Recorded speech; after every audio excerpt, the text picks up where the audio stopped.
Bonjour à toutes et tous et bienvenue dans ce nouvel épisode du podcast de l'IWEPS, l'Institut Wallon de l'évaluation, de la prospective et de la statistique. À la présentation, Aurélie Hendrix et à la technique, Laurent Verly. Alors aujourd'hui, nous allons parler d'un sujet qui nous concerne toutes et tous, la santé mentale en Wallonie. Alors pour en discuter, nous avons le plaisir d'accueillir Pierre Smith, chercheur à l'IWEPS et auteur du rapport Santé mentale en Wallonie, analyse des inégalités territoriales et individuelles. Ce rapport, il propose une lecture originale et approfondie de la santé mentale en Wallonie en croisant les dimensions territoriales et individuelles. Il s'appuie notamment sur les données de l'enquête ISADF 2024 pour l'indicateur synthétique d'accès aux droits fondamentaux dont on a déjà eu l'occasion de discuter plusieurs fois dans ce podcast. Ensemble, nous allons explorer les principaux enseignements du rapport, les profils de vulnérabilité identifiés et les pistes pour améliorer l'organisation des soins de santé, en santé mentale. Bon alors tout d'abord, bonjour et merci Pierre d'être là. Merci pour votre accueil. Alors, pourquoi avoir choisi de consacrer ce rapport à la santé mentale en Wallonie ? Qu'est-ce qui rend ce sujet particulièrement urgent aujourd'hui ? Eh bien, pour parler d'urgence, il faut avant tout parler de priorité de santé publique parce que la santé mentale, comme toute autre maladie, fait partie des enjeux de santé publique. Et pour parler d'enjeux de santé publique, il faut un peu regarder les différents problèmes de santé sous trois axes. D'abord, combien de personnes sont impactées par le problème de santé ? Ensuite, quel est l'impact de chacun des problèmes de santé sur le quotidien, sur la qualité de vie des individus ? Et ensuite, quel est l'impact des différents problèmes de santé au niveau de notre société, en termes de coûts directs ou indirects ? Et les problèmes de santé mentale sur ces dernières décennies sont vraiment arrivés sur le podium des priorités de santé publique. Donc déjà, quand on regarde le premier axe, donc combien de personnes sont impactées, il faut distinguer déjà des questions d'incidence et de prévalence. Donc l'incidence va vraiment documenter au cours d'une vie combien d'individus vont souffrir d'un problème de santé à un moment donné. Et si on regarde les problèmes de santé mentale, les différentes recherches plutôt au niveau international, donc de l'OMS, montrent que c'est une personne sur deux qui va avoir des besoins en santé mentale. Donc on est vraiment tous susceptibles d'avoir à un moment donné dans notre vie besoin de soins ou de soutien en santé mentale.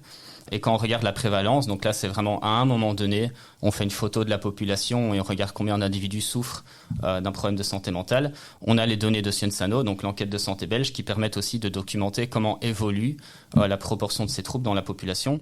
Et on voit que c'est une des problématiques de santé qui a vraiment une évolution très très rapide et très forte.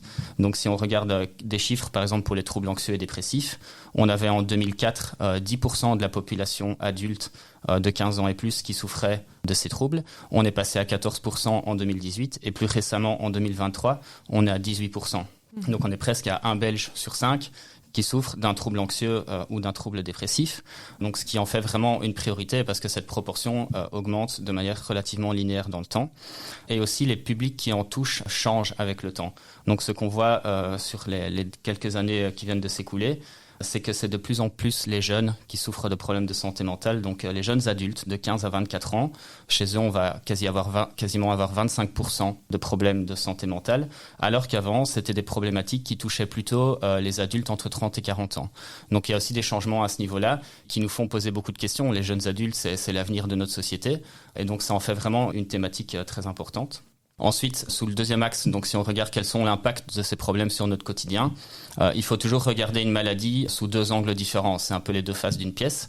Une maladie peut avoir un impact en termes de mortalité, donc combien de personnes vont décéder de la maladie, et une maladie peut avoir un impact en termes de qualité de vie. Et c'est important de regarder ces deux aspects-là parce qu'il y a des maladies, par exemple, comme le cancer du poumon, qui ont une mortalité très élevée, d'autres qui ont une mortalité faible, et inversement, des maladies qui ont peut-être peu de mortalité, mais un impact important sur la qualité de vie.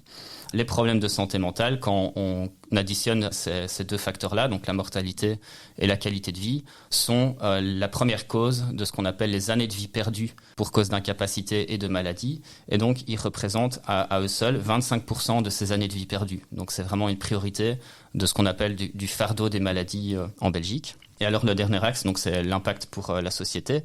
Donc en 2018, un rapport international publié par l'OCDE avait mis en avant que la Belgique était un des pays parmi lesquels les coûts directs et indirects des problèmes de santé mentale étaient les plus importants en termes de PIB. Donc ça représentait 5% de notre PIB. Donc là, on parle par exemple de coûts en termes de soins de santé, sur la sécurité sociale, sur le marché du travail. Et effectivement, quand on regarde les derniers chiffres de l'INAMI, on a plus ou moins 40% des incapacités de travail de longue durée qui sont liées à des troubles psychosociaux, et 2/3 de ces troubles sont liés à la dépression et au burn-out. Donc pour répondre à la question, la santé mentale est une priorité. Investir et mieux prévenir les problèmes de santé mentale, ça peut avoir potentiellement un impact très bénéfique au niveau des individus, mais aussi au niveau de la société belge en général. Une petite précision par rapport à ce rapport, c'est qu'ici on s'est vraiment focalisé sur ce qu'on va appeler les troubles modérés de santé mentale. Donc de manière générale, on va distinguer les troubles modérés et les troubles sévères parce que c'est quand même des profils assez différents et qui nécessitent aussi une réponse du système de santé très différente. Donc les troubles modérés, c'est ce qu'on va par exemple rencontrer avec le burn-out, les troubles dépressifs ou les troubles anxieux.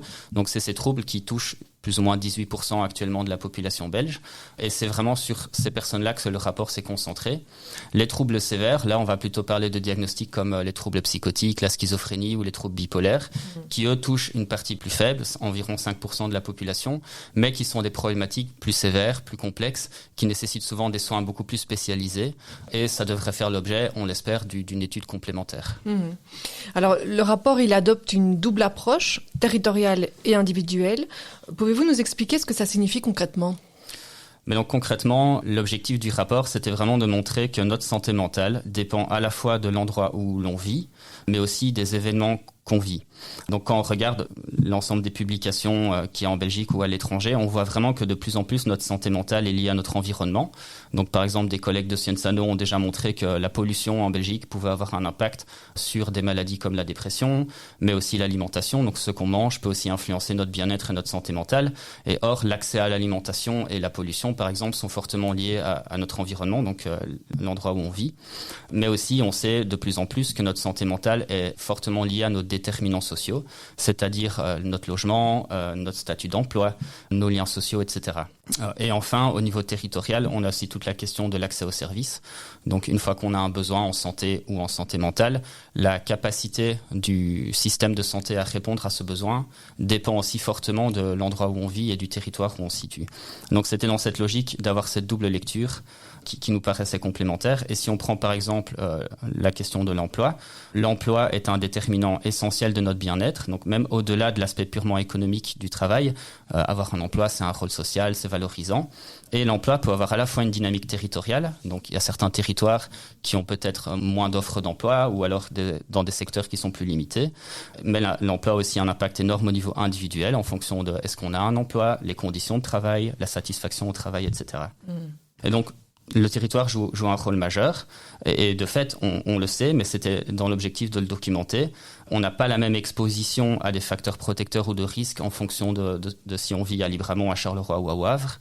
Donc ça va influencer nos besoins en santé mentale. Mais on n'a pas non plus la même accessibilité aux soins et aux services en fonction de l'endroit où on vit.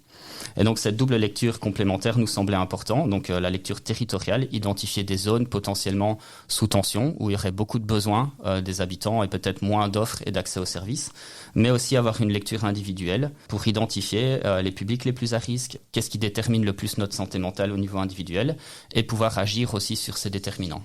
Alors, vous avez identifié 4 profils de communes en Wallonie, à risque élevé, vulnérables, intermédiaires et favorisés. Quels sont les critères qui vous permettent de les distinguer ? Donc ça, c'était un petit peu l'ambition méthodologique du rapport. C'était vraiment donc de créer cette typologie sur base de 2 dimensions qui sont vraiment essentielles. La première, c'est les besoins. Donc pouvoir quantifier de la meilleure manière possible quels sont les besoins en santé mentale des individus. Et la deuxième dimension, c'est vraiment cette dimension d'accès et d'offre de soins. Donc de pouvoir aussi quantifier en fonction des territoires, est-ce que c'est des territoires où l'accès et l'offre est suffisant, est médian ou est même important. Et ces 2 dimensions sont elles-mêmes assez complexes à mesurer. Elles sont elles-mêmes multidimensionnelles. Et malheureusement, et c'est propre à la santé mentale comme à beaucoup d'autres thématiques de santé, il n'existe pas un indicateur parfait qui peut mesurer les besoins ou un indicateur parfait qui peut mesurer l'offre et l'accès aux soins. Donc la méthodologie qu'on a proposée ici, c'était d'identifier plusieurs indicateurs qui pouvaient capturer ces deux dimensions et de développer un modèle statistique qui permet de ramener tous ces indicateurs à ces deux dimensions. Donc une dimension besoin, une dimension offre et accès, et de pouvoir, d'une certaine manière, cartographier les territoires sur ces deux axes. Donc les indicateurs qu'on a identifiés, donc il y avait plusieurs critères. Le critère principal, c'était déjà que ce soit des indicateurs disponibles au niveau communal. Et pour mesurer les besoins en santé mentale, donc on a identifié 3 indicateurs qui nous semblaient complémentaires. Un premier qui va capturer ce qu'on appelle les besoins auto-rapportés par les individus. C'était un indicateur qui nous vient de l'enquête ISADF. Donc, c'est le pourcentage de personnes qui présentent un risque de trouble anxieux via une échelle internationale qui mesure le risque de présenter ce type de trouble qui s'appelle l'échelle GAD-7. Donc, ce n'est pas une question où on demande aux gens est-ce que vous souffrez de dépression, oui, non. On est vraiment sur une échelle de dépistage donc qui permet d'évaluer le risque de trouble anxieux chez des individus qui répondent à plusieurs items. Donc, c'est vraiment ce qu'on appelle un proxy de détresse psychologique et de prévalence de détresse psychologique. Le deuxième indicateur qui nous semblait complémentaire, qui est un indicateur là maintenant plutôt médico-administratif, parce qu'on est sur des données de StatBel, du registre de mortalité, c'est le taux de suicide. Le taux de suicide est un indicateur intéressant parce qu'on peut estimer que c'est d'une certaine manière un échec du système de santé, c'est-à-dire le taux de suicide peut représenter un besoin de santé mentale qui n'a malheureusement pas été rencontré et qui a mené jusqu'au suicide. Et donc ça nous semblait assez complémentaire dans cette dimension-là. Et le troisième indicateur pour les besoins, c'est un indicateur d'utilisation des soins, qui peut être considéré aussi comme est-ce qu'un besoin a été rencontré de manière médicalisée, qui est le pourcentage de la population qui a consommé sur l'année au moins un antidépresseur. Et ça, c'est des données qui viennent de l'agence intermutualiste, donc c'est des données de consommation de soins qui sont centralisées via les organismes assureurs et l'agence intermutualiste. Oui, donc ça, ce sont les indicateurs pour mesurer les besoins en santé mentale. Quels indicateurs avez-vous sélectionnés pour mesurer l'offre et l'accès en soins de santé mentale ? Alors, l'offre et l'accès sont aussi des dimensions essentielles et qui sont parfois difficiles de mesurer à un niveau local. Parce qu'au final, l'accessibilité aux soins, c'est aussi très fort lié à notre perception.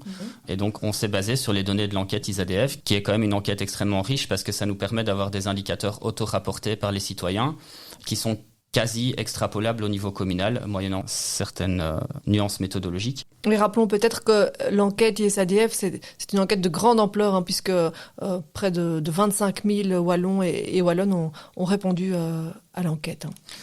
Oui, tout à fait. Donc, grâce à des données comme celle-là, à titre de comparaison, si on prend l'enquête de santé belge, donc sur l'ensemble du territoire belge, on a 10 000 personnes en tout, dont environ 3 000 Wallons. Donc ça, c'est des données qui, par exemple, nous permettent pas de descendre à un niveau communal, alors que l'ISADF nous le permet. Et donc, grâce à ces données ISADF, on a pu calculer 2 indicateurs au niveau communal d'offre et d'accès aux soins. Un premier qui vraiment mesure la qualité perçue par les citoyens de l'offre de soins, donc qui regroupe plusieurs questions sur le temps d'attente pour accéder à certains services de soins, à trouver des prestataires ou à avoir des informations. Et un deuxième indicateur sur l'accessibilité géographique perçue, donc la facilité que les citoyens ont à se rendre à plusieurs types de services de santé.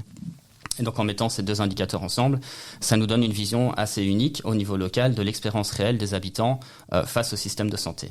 Donc ensuite, on a travaillé en 2 temps. Donc on se retrouve avec 5 indicateurs, 3 qui mesurent les besoins, 2 qui mesurent l'offre et l'accès. On a développé un modèle pour les ramener sur les 2 axes que j'ai expliqués. Et sur base de ce modèle, donc, on peut vraiment montrer où se situent les différentes communes de Wallonie en termes de besoins, mais aussi en termes d'offres et d'accès. Et les écarts entre ces communes peuvent être quantifiés tant en termes de besoins qu'en termes d'offres et d'accès aux soins.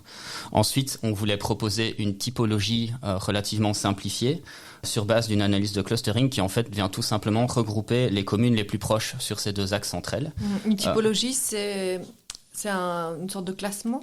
C'est une sorte de classement. C'est vraiment dire qu'il y a des communes qui sont assez proches en termes de besoins et d'offres et d'accès aux soins et qui donc peuvent être regroupées sous un nom commun en fait et qui présentent vraiment des similarités. Et donc ça permet aussi de dire que voilà, on n'a pas 250 territoires différents. Parmi les différentes communes, on peut vraiment avoir des tendances assez similaires et donc on pourrait potentiellement aussi avoir une approche similaire pour ces communes. Une politique similaire, des interventions similaires. Donc vous les rassemblez, vous avez évoqué le terme de clustering, ouais. C'est ça, c'est les regrouper en fonction de caractéristiques communes. Exactement, donc quand vous regardez les communes, comment elles se situent sur ces deux axes. Donc c'est simplement de dire, si vous avez deux communes qui sont très très proches en termes de besoins et d'offres, on peut les regrouper dans un groupe commun. Et donc l'analyse en clustering permet vraiment de faire ça. Et donc ça nous a identifié, donc cette analyse a permis d'identifier que les communes peuvent être vraiment regroupées sous 4 grandes catégories, qui sont les territoires à risque élevé, donc c'est-à-dire des communes où l'utilisation des soins, donc la consommation d'antidépresseurs dans ce cas-là, ainsi que le taux de suicide sont élevés, mais qui combinent aussi une offre et un accès aux soins très faibles, d'où le fait qu'ils sont des territoires sous tension et donc à risque élevé. On a ensuite les territoires vulnérables, donc où c'est des territoires où les indicateurs ici sont plutôt élevés en termes de besoins rapportés par les citoyens, donc une détresse psychologique élevée au sein des personnes qui vivent là, et aussi une offre et un accès aux soins faibles. On a en troisième place les territoires médians, donc qui sont assez proches de la moyenne, tant en termes de besoins que d'offres et d'accès aux soins. Et ensuite les territoires qu'on a appelés favorables, qui sont donc des territoires où les besoins sont plus faibles par rapport à la moyenne, mais aussi qui ont une offre et un accès aux soins un petit peu plus élevé. Pouvez-vous nous donner quelques exemples de communes qui rentreraient dans chacune de ces catégories ? Donc, on peut faire même mieux que citer des exemples. On a développé une application interactive qui permet de consulter en fait la typologie, de situer sa commune sur la carte de la Wallonie, de voir quelles sont les autres communes qui sont dans le même groupe, mais en plus de voir pour chacune des communes les valeurs en fait des différents indicateurs. Donc, ça permet à la fois de voir au niveau de son territoire où est-ce qu'on se situe sur l'axe général des besoins et de l'offre et de l'accès, mais aussi de regarder au sein de son territoire quel est le pourcentage de détresse psychologique, le taux de suicide, etc. Oui, donc en plus du rapport qui sera disponible au format PDF de manière assez traditionnelle sur le site, vous avez en plus un tableau de bord interactif qui permet de naviguer à travers les différentes communes. Alors, quels sont les principaux enseignements finalement de cette typologie ? Est-ce qu'il y a des territoires qui sont particulièrement en tension ? Oui, donc de fait, la typologie nous a appris beaucoup de choses. Déjà, c'est que toutes les communes ne font pas face aux mêmes défis. Je pense que c'est quelque chose d'important à souligner. Donc certaines communes ont plus des défis en termes de besoins en santé mentale, qui soient parfois des questions de détresse psychologique ou de taux de suicide, mais elles ne font pas non plus face aux mêmes défis en termes d'offres et d'accès aux soins. Donc c'est vraiment dans cette idée d'avoir une approche un petit peu plus personnalisée de l'organisation des soins au niveau local. C'est ça que le rapport suggère. Ça montre clairement aussi que certaines communes cumulent des vulnérabilités, c'est-à-dire des besoins élevés, mais aussi un accès aux soins plus faible. Donc c'est vraiment ces territoires vulnérables qu'on appelle sous tension. Et donc on pourrait envisager du coup une action prioritaire sur ces territoires-là. Donc comme on l'a dit, l'outil interactif, donc le tableau de bord, permet de visualiser ces écarts et de mobiliser les résultats aussi dans l'action concrète, avec une précision quand même importante, c'est que les typologies sont relatives. Qu'est-ce que ça veut dire ? On a des données sur l'ensemble de la Wallonie, et donc une commune qu'on a catégorisée de favorisée, qu'est-ce que ça veut dire ? C'est qu'elle est mieux positionnée par rapport à la moyenne wallonne. Et ça, c'est important de le dire. Il faut aussi remettre la Wallonie dans une perspective nationale, voire même internationale. On ne dit pas que parce qu'un territoire est favorisé, qu'il n'y a pas d'action à faire sur place. Et ça, c'est important de le souligner. Oui, et vous parliez d'actions à mettre en œuvre. Comment ces résultats peuvent-ils aider les décideurs à mieux cibler les ressources et les politiques publiques ? Alors, pour les pouvoir public, ça se veut vraiment un outil d'orientation et pas un diagnostic définitif. Donc la typologie qu'on suggère permet justement de prioriser ou de repérer les zones où il y a des écarts et où il faudrait peut-être intervenir de manière prioritaire. Mais alors ça doit être complété par un diagnostic local, donc une concertation avec les acteurs locaux qui connaissent vraiment bien les réalités de terrain. Mais ça permet vraiment de cibler en première intention l'approche des pouvoirs publics. C'est aussi un rapport qui se veut dans une logique de ce qu'on appelle le management populationnel. Donc c'est vraiment une approche de plus en plus utilisée en santé publique qui est de dire qu'il faut vraiment planifier les ressources, donc aussi investir dans la santé en fonction des besoins locaux. Parce qu'on sait que justement les besoins peuvent énormément varier d'un territoire à l'autre, que ce soit au niveau de la commune, voire même parfois des quartiers. Et donc c'est vraiment développer des indicateurs, développer des outils qui permettent de documenter au niveau local et aussi d'agir en fonction des différences de territoire. Cibler l'action. Cibler l'action. Et ça, c'est vrai pour les pouvoirs publics, c'est aussi vrai pour d'autres acteurs. Donc, au niveau des acteurs locaux, on pourrait aussi imaginer que l'outil peut soutenir une certaine forme de solidarité territoriale. Donc, des communes, par exemple, qui sont proches géographiquement, pourraient aussi partager des stratégies communes, mutualiser des projets, des projets pour renforcer les liens sociaux, pour renforcer la santé mentale des citoyens, ou avoir des réseaux locaux de santé qui sont communs à plusieurs territoires. L'outil pourrait aussi évoluer vers une forme d'outil de pilotage et d'évaluation. Donc là, on est plutôt sur un diagnostic. Mais si on suit l'évolution de ces indicateurs, donc si on met à jour l'outil, dans le temps, on pourrait aussi voir quel est l'impact potentiel des politiques qu'on a mis en place. Est-ce qu'elles ont diminué les besoins? Est-ce qu'elles ont renforcé l'offre et l'accès? Et dans une certaine manière, aussi un peu évaluer ces dispositifs. Et peut-être qu'aussi au niveau vraiment concrètement des citoyens, c'est peut-être aussi donner une forme de visibilité à ce qu'on peut appeler les souffrances invisibles. Quelque chose qui m'a moi personnellement interpellé, c'est de voir que des territoires où par exemple on avait des taux de suicide assez élevés sur ces dernières années, sont aussi des territoires où on peut voir que peu de gens rapportent un trouble psychique. Et ça peut être intéressant dans le sens où le fait de rapporter un problème de santé mentale, c'est déjà difficile en soi. Les problèmes de santé mentale sont fort stigmatisés dans la société. Et c'est parfois justement parce qu'on n'ose pas en parler, on n'ose pas le reconnaître, on va pas rechercher de soins et que du coup, malheureusement, le résultat peut être un suicide. Et donc, c'est aussi visibiliser ça et se rendre compte que sur ces territoires-là, on aura peut-être beau mettre en place des services de santé mentale, les personnes ne s'y rendront pas. Et que donc c'est peut-être d'autres actions qu'il faut mettre en place, déstigmatiser la santé mentale, aller vers les gens, et donc c'est permettre aussi peut-être de visibiliser ça. Le rapport, il met aussi en évidence plusieurs facteurs de risque, que sont par exemple l'isolement social, la précarité, l'insatisfaction au travail ou au logement. Quels sont les plus déterminants selon vos analyses ? Tout à fait. Donc là, on rentre vraiment dans la deuxième grande partie du rapport. Donc il y a eu la partie territoire dont on vient de parler et il y a la partie individuelle. Et dans cette partie individuelle, on voulait proposer aussi deux approches. Une lecture par déterminant, donc regarder chacun des déterminants individuellement, quel est leur impact sur la santé mentale. C'est intéressant parce que si on mesure cet impact, ça veut dire que si on arrive à agir sur ce déterminant, on peut aussi mesurer l'impact potentiel de l'intervention.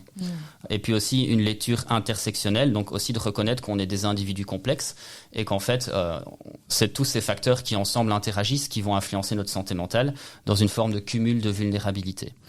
Donc sur le premier plan, donc, au niveau des déterminants vraiment d'eux-mêmes, on est vraiment sur, comme je le disais, les déterminants sociaux. Et ça, c'est très important d'en s'en rendre compte. Et ça fait partie de nos recommandations. C'est que notre santé mentale est vraiment modelée par nos déterminants sociaux. Donc on retrouve parmi les principaux déterminants, le principal, c'est vraiment l'isolement social. Donc c'est le facteur le plus puissant. Donc les personnes qui déclarent se sentir toujours isolées ont une probabilité 13 fois plus élevée que ceux qui ne se sentent pas du tout isolés de déclarer un problème de santé mentale. Alors, on est vraiment sur la question de l'œuf ou la poule. Donc, avec des données comme celle-là, on peut mesurer une association, mais il faut savoir que c'est souvent un cercle vicieux, dans le sens où un problème de santé mentale existant peut renforcer l'isolement social parce que c'est stigmatisé, etc. Et inversement, l'isolement social renforce les problèmes de santé mentale. Mais peu importe la direction de l'association, agir sur un facteur permet de stopper la roue du cercle vicieux. Donc, principal déterminant, l'isolement social, et on reviendra dessus dans les recommandations. Ensuite, on retrouve les difficultés financières. Donc, c'est connu, il y a un gradient assez fort. Au plus, c'est difficile de boucler son budget en fin de mois. Au plus, la probabilité d'avoir un problème de santé mentale augmente. On retrouve aussi l'insatisfaction au travail. L'insatisfaction résidentielle, donc le fait de percevoir son logement comme inadapté, est aussi un facteur de mauvaise santé mentale. Et alors des facteurs plutôt sociodémographiques. Donc comme je le disais au début, et nos résultats le confirment, les jeunes adultes sont vraiment un public à risque. Et alors les femmes. Et ça c'est aussi connu dans beaucoup d'études. Et je vous invite d'ailleurs à écouter le podcast Santé mentale et genre de l'IWEPS avec Rebecca Cardelli qui explique ça vraiment très très bien. Tout à fait. Alors, un chiffre peut-être qui est particulièrement marquant parmi ceux que vous exposez dans le rapport, plus de 80% des personnes isolées et en situation financière dégradée présentent un risque élevé de troubles anxieux. Comment vous interprétez ce résultat ? Tout à fait. Et donc ça, c'est la bonne illustration de cette approche intersectionnelle, donc de la deuxième approche méthodologique qu'on voulait proposer, donc du cumul de vulnérabilité. Donc on n'est plus sur les déterminants pris chacun indépendamment, mais on est vraiment sur des parcours de vie à risque, donc sur une forme de cumul. Et là, la proposition, c'était un arbre de décision. Donc c'est une méthodologie spécifique qui permet vraiment de croiser toutes les variables ensemble pour, à la fin de l'arbre, vous avez toutes les branches de l'arbre, et chacune des branches des extrémités représente un groupe de la population plus ou moins à risque, avec d'un côté les personnes les plus à risque et de l'autre côté, les personnes qui ont une santé mentale assez favorable. Et il y a vraiment deux grands groupes qui ressortent avec un risque très élevé. Donc, chez les personnes qui se sentent toujours isolées, et donc on revient de nouveau, c'est l'isolement social qui est vraiment le déterminant principal, mais aussi qui cumule le fait d'être dans une situation financière qui s'est détériorée, et aussi ce sont ce groupe-là des personnes en âge de travailler. On retrouve 80% de risque de problèmes de santé mentale. Donc c'est vraiment un groupe extrêmement à risque. Ça nous semblait important cette approche-là parce que ça permet aussi de cibler au niveau des actions et d'identifier ces individus à risque et de mettre en place des actions vraiment spécifiques pour eux. Et il y a un deuxième groupe qui ressort comme particulièrement vulnérable. Ce sont les femmes isolées, qu'elles aient des difficultés économiques récentes ou pas. Et donc ce groupe-là présente 60% de risque de troubles de santé mentale. Donc c'est aussi 6 femmes sur 10 dans ce groupe qui sont vulnérables en termes de santé mentale. Oui, les femmes isolées donc qui sont particulièrement à risque ici, c'est le constat que fait aussi régulièrement notre collègue François Guesquière qui travaille spécifiquement sur les questions de pauvreté et sur les indicateurs de pauvreté. Alors le rapport, il propose plusieurs recommandations. Pourriez-vous les détailler pour nous ? Alors, de fait, il y en a beaucoup et je vous invite vraiment à lire le rapport pour avoir toutes les nuances, mais je vais essayer de dépeindre un petit peu les grandes recommandations. Donc, la première, c'est vraiment de se concentrer sur cette disparité territoriale. Donc, comme je l'ai dit, renforcer notre approche de management populationnel pour vraiment adapter l'offre de soins et l'accès aux soins aux besoins locaux de santé et donc avoir une distribution du système de santé peut-être plus équitable en fonction des besoins locaux de la population. Et ça nécessite, et c'est notre deuxième recommandation, un monitoring solide avec des données locales. Donc comme je disais, l'ISADF a été vraiment l'opportunité de faire ce travail. Sans l'ISADF, ça n'aurait pas été possible. Et on pourrait compléter nos modèles avec d'autres données locales, mais ça nécessiterait parfois de collecter des données ou d'avoir des accès plus spécifiques à ces données. Mais ce monitoring, c'est vraiment l'outil de base du management populationnel.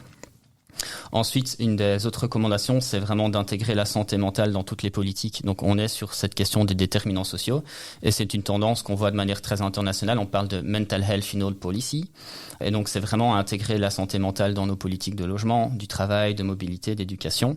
Et dans ce rapport, j'ai essayé de formuler vraiment des recommandations plus opérationnelles sur comment faire ça, sur base de success story internationales. Donc, je vous invite, si vous voulez en savoir plus, à lire cette partie-là du rapport. Une autre recommandation était plus sur l'organisation des soins de santé mentale en eux-mêmes. Donc, la Belgique a ses spécificités, comme beaucoup de pays. Mais souvent, quand on regarde quelles sont les grandes inspirations d'un système de santé mentale, on regarde les recommandations de l'OMS, c'était déjà au début des années 2000, qui a publié ce qu'on appelle la pyramide des soins de santé mentale. Alors, sans rentrer dans trop de détails, mais de nouveau, c'est dans le rapport. Un système de santé mentale, c'est basé sur une multitude de services qui vont répondre à des besoins différents. Il y a des services qui coûtent plus cher que d'autres. Par exemple, les services hospitaliers, une hospitalisation coûte naturellement plus cher qu'une consultation chez un médecin généraliste. Tous ces services sont indispensables mais doivent être utilisés de la bonne manière. Et donc, cette logique pyramidale, c'est de dire que les services à la base de la pyramide sont heureusement les moins coûteux et sont ceux qui peuvent répondre à la majorité des besoins. Et la base de la pyramide, on n'est pas sur des services formels, on est plutôt sur nos liens sociaux. Nous-mêmes, on est la base de notre santé mentale, notre famille, notre conjoint-conjointe, nos amis. Et ça, c'est peut-être en lien avec ce résultat de l'isolement social et c'est dans nos recommandations de dire qu'en fait, le système de santé peut aussi venir renforcer le lien social informel au sein de nos sociétés. Ça coûte pas cher et ça peut avoir un impact énorme tant sur notre santé générale que notre santé mentale. Et puis plus on monte dans la pyramide, plus on se spécialise dans les soins de santé mentale. Et donc la recommandation était vraiment de dire investissons dans le bas de la pyramide. C'est vraiment là qu'on peut avoir un système efficient, c'est-à-dire des systèmes qui coûtent moins cher, mais qui peuvent vraiment apporter beaucoup de qualité et d'efficacité dans le système de santé. Ensuite, c'était aussi de renforcer ce qu'on appelle les pratiques d'outreach, donc c'est en français le aller vers, qui sont aussi une pratique vraiment basée sur les preuves, testée dans plusieurs pays, qui est de dire en fait, et c'est vraiment pertinent pour la santé mentale, il y a beaucoup de gens qui n'osent pas aller chercher le soin. Comme j'ai dit, la santé mentale est stigmatisée. Et donc, c'est vraiment de cette approche de ne pas attendre que le patient passe la porte de notre cabinet, c'est d'aller rencontrer les gens dans les quartiers, dans leur milieu de vie, de parler de santé mentale et d'aller justement peut-être du coup dépister des problématiques vulnérables ou même prévenir des problématiques. Et ça peut être beaucoup plus implémenté dans beaucoup de services. Ça commence parce que par exemple la réforme des psychologues de première ligne qui a été lancée par le fédéral il y a presque 1 an, même un peu plus, a vraiment cette possibilité-là de donner aux psychologues cette possibilité de faire ce qu'on appelle de l'outreach. Mais ça pourrait s'étendre à beaucoup d'autres services de santé et de santé mentale. Une autre recommandation, c'est donc lié à l'isolement social, c'est vraiment de voir l'isolement social comme un déterminant essentiel et de peut-être développer une stratégie spécifiquement là-dessus. Et donc là, j'ai essayé dans le rapport de détailler le Loneliness Strategy, donc qui est une nouvelle stratégie des Britanniques. Donc c'est vraiment un plan de lutte contre l'isolement social qui est vu dans beaucoup de pays vraiment comme une épidémie. Donc on parle d'épidémie de solitude. Il y a des collègues anglo-saxons qui disent « Isolation is the new smoking », donc vraiment l'isolement social est le nouveau tabac dans le sens où ça devient un des principaux déterminants de notre santé et de notre santé mentale. Et donc si c'est le cas, pensons du coup à mettre en place des politiques et des interventions pour y faire face. Alors en conclusion, comment espérez-vous finalement que ce rapport il soit utilisé par les acteurs de terrain, les décideurs politiques ou même les citoyens ? Mais donc à ces différents niveaux, déjà pour les décideurs politiques, peut-être comme un outil d'aide à la décision, donc y compris le tableau de bord, ça c'est vraiment voulu comme un outil qui peut être mobilisé et mobilisable. Donc pour cibler les investissements au niveau local, là où justement on a vu qu'il y avait cet écart entre les besoins et l'offre. Peut-être aussi comme base pour structurer des diagnostics locaux. Donc, comme je l'ai dit, c'est pas un travail fini. Ça donne des grands axes, des endroits où de fait, on voit qu'il y a des tensions. Mais ça doit être complété par une consultation du terrain et des experts de terrain. Et alors, au niveau des citoyens, comme support pour peut-être sensibiliser l'importance du lien social. Donc, rappeler que ça reste la base de notre santé, de manière générale, et de notre santé mentale. C'est nos contacts sociaux, c'est nos proches. Donc, qu'on renforce le fait de prendre soin d'autrui, prendre soin de soi-même. Déstigmatiser la santé mentale. Il n'y a pas de tabou. La santé mentale est un problème de santé au même titre que le diabète ou les maladies cardiovasculaires. Et donc, voilà, si ce rapport peut soutenir, mettre sa petite pierre à cet édifice-là, ce serait en tout cas formidable. Est-ce qu'il y a une suite prévue à cette recherche, Pierre ? Alors, dans le rapport, on a identifié 4 pistes possibles et qui pourraient être une suite ou un complément à la recherche. Donc, la première, ce serait intégrer davantage d'indicateurs pour affiner le modèle qu'on propose. Comme je l'ai dit, par exemple, en termes d'offres d'utilisation de soins, on se base sur la consommation d'antidépresseurs. C'est un type de consommation de soins de santé mentale parmi d'autres. Ça pourrait être complété par des indicateurs, par exemple, sur l'utilisation des soins psychologiques, qui actuellement ne sont malheureusement pas disponibles. On peut aussi avoir des indicateurs sur le délai d'attente des services ou sur la provision des services, donc quel type de services et en quelle proportion sont disponibles. Et ça permettrait vraiment d'affiner le diagnostic quantitatif qu'on propose. Comme je l'ai dit aussi, on pourrait développer l'outil dans un monitoring répété dans le temps. Et ça, pour moi, c'est quelque chose que j'aimerais faire parce que ça permettrait aussi d'anticiper les choses. C'est-à-dire qu'on pourrait voir au niveau local des tendances, comment les tendances évoluent dans le temps et de dire, attention, vous étiez un territoire où tout se passait bien, mais on voit que globalement, sur ces dernières années, les besoins augmentent et par exemple, l'offre et l'accès chutent. Et donc, au lieu de mettre le doigt sur un problème existant, d'anticiper les problèmes. Et pour faire ça, il faudrait alors que des enquêtes telles que celle de l'ISADF soit renouvelée également dans le temps. Tout à fait. Donc, par exemple, l'ISADF, comme beaucoup d'autres enquêtes, sont des enquêtes qui ont un objectif initial. L'ISADF a son propre objectif, mais qui permettent de nourrir énormément d'autres études comme celle-ci et comme il y en aura plein d'autres, et qui en plus peuvent ajouter cette couche de richesse si on peut suivre ces indicateurs dans le temps, dans vraiment cette optique de pilotage, d'anticipation. Ensuite, on pourra aussi analyser d'autres dimensions de santé mentale. Donc, comme je l'ai dit ici, le rapport se focalise plus sur les troubles modérés de santé mentale. J'aimerais aussi faire une recherche similaire sur les troubles sévères de santé mentale, qui nécessitent d'autres indicateurs, vu qu'on est vraiment sur une problématique différente. Mais on pourra aussi faire un exercice similaire sur, par exemple, les addictions, qui sont aussi une problématique très différente. Et enfin, la 4e piste, ce serait d'élargir la méthode proposée. Donc, cette double approche territoriale et individuelle et en plus les modèles statistiques pourraient être utilisés aussi à d'autres problèmes de santé, par exemple aux maladies chroniques en général, au diabète par exemple, ou même à d'autres publics cibles. On pourrait par exemple aussi faire des modèles spécifiquement sur la petite enfance, les besoins et l'offre de soins pour la petite enfance, ou par exemple aussi sur les soins aux personnes âgées. Merci beaucoup Pierre Smith pour cet échange riche et éclairant. Pour celles et ceux qui souhaitent aller plus loin, le rapport complet est disponible sur le site de l'IWEPS et donc le tableau de bord interactif dont on a parlé aussi permet d'explorer les données par commune. Le lien est disponible dans la description de cet épisode. Merci à vous pour votre écoute et à très bientôt pour un nouvel épisode du podcast de l'IWEPS.